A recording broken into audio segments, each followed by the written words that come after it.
What's going on, everybody, and welcome back to another video on the channel. In today's video, I will be breaking down why, in my opinion, as well as many others, the MCU makes better movies than the DCEU.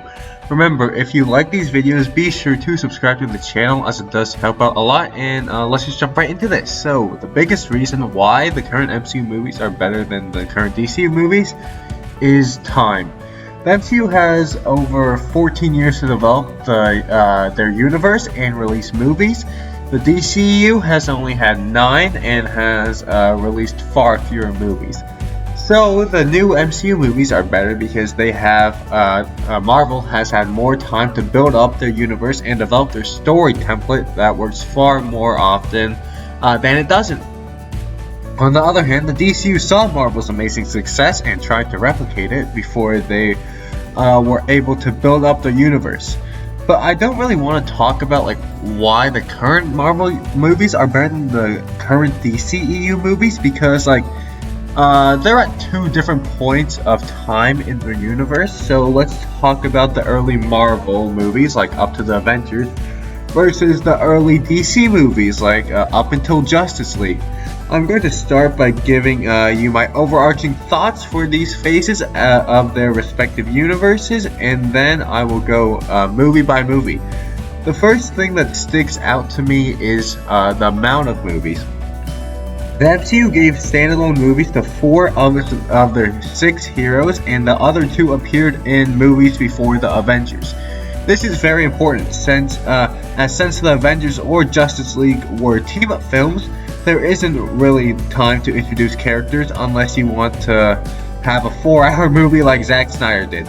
Looking at the DCEU, they only gave 3 of their heroes standalone movies, and the other 3 didn't even appear in any movies except for a quick email cameo.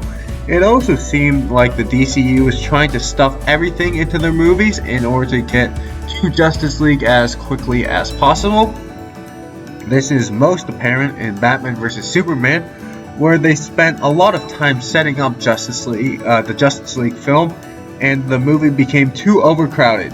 Compare that with Marvel, where they usually tell a complete story with very little setup, at least in Phase 1, and if they are going to set other films up, they will do it in their post-credit scenes.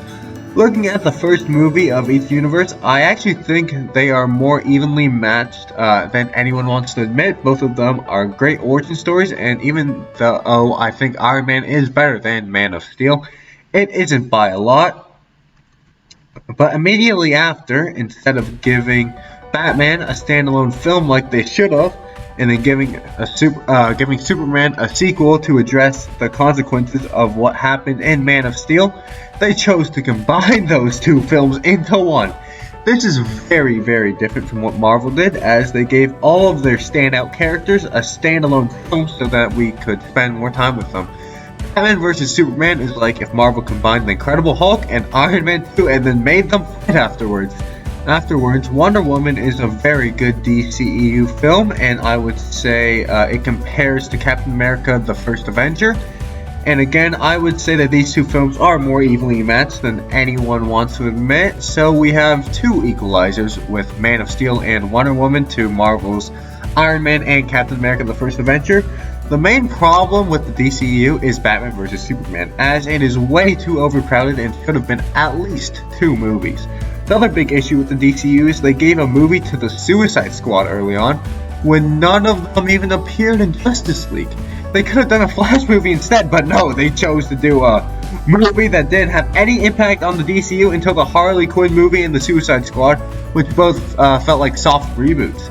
And finally, we have to look at the Avengers vs Justice League, and I mean the theatrically released Justice League, if you're wondering. The Avengers is a very well-paced film that balances out all of its characters while giving them all character arcs and moments. The Avengers also gave its main villain character development and a motivation, and had him appear in one of their earlier movies.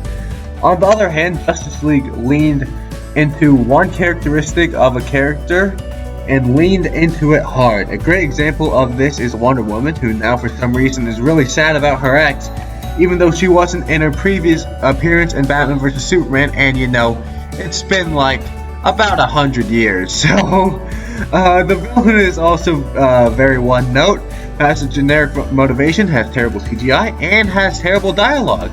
It was also very apparent that the Justice League was reshot dramatically, with the looks of Batman and Superman changing a lot throughout the movie. All of the behind-the-scenes issues with Warner Brothers, such as using Zack Snyder's daughter's death as an excuse to fire him, really hurt this movie. Even though Justice League was a disappointment, it was always doomed to fail without a 4-hour runtime because of the terrible setup from its previous movies. Well, anyways, that's going to do it for today's video. I hope you guys did enjoy, and if you guys did, be sure to like and subscribe to the channel, and I'll see you guys in the next video. Too easy!